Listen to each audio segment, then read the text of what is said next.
I've never really been a comic book reader. I read Archie comics when I was little. That's about as far as I delved into the comic world.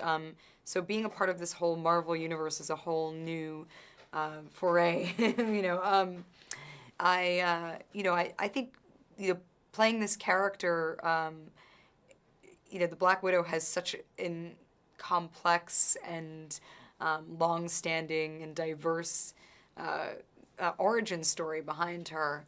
And she's beloved by so many fans that it really was a bit, it wasn't that it was daunting, but it was always in the back of my mind that this was going to be my interpretation of the character, and hoping that the fans were inspired by that, so that I could carry on the legacy.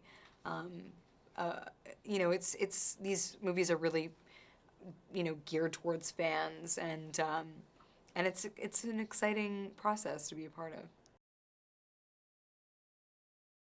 The character that I play is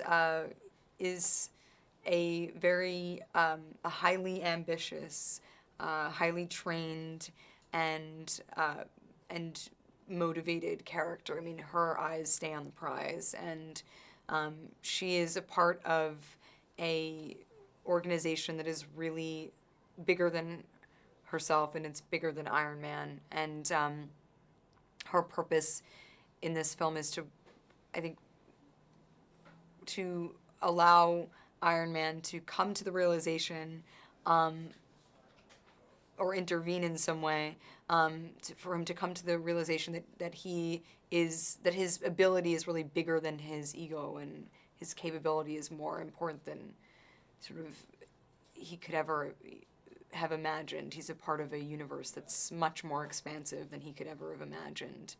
And my character does that by any means necessary. There was a lot of training involved. The character is a master of hand-to-hand combat, and so with that comes a dedication to the athleticism required for that, which is, in layman's terms, just lots and lots of training. And you fail a lot before you succeed, and those failures are always painful. It's just really getting an in with the stunt team. That was my angle. It's funny, you prepare something for such a long time, and then you get there on the day, and there's suddenly all of these new elements there, people, and the floor is slipperier, and there's also smoke in the air, and there's some kind of moisture, and it's never what you could have imagined in your controlled environment, like in the stunt studio. But I think that Tom Harper, our stunt coordinator, really prepared me for all of that. He said to me, he's like, look, I know we're here in this controlled environment, but I want you to be able to, feel 100% prepared when we get there on the day. And part of that is purely not only to be efficient, but just to be safe. And I have to say that when we were shooting it, it was just kind of like, this is it. This is what we waited for. Probably the first take was really, really awful. And then, you just kind of, you put a lot of trust into your fellow actors and to, your kind of ability, to remember, to have this kind of muscle memory, and you do it.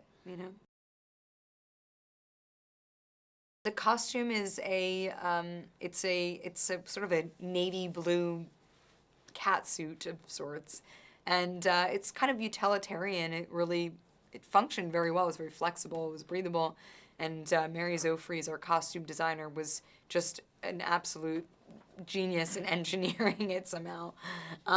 It was not uncomfortable. Oddly, it was actually. It really did function very well.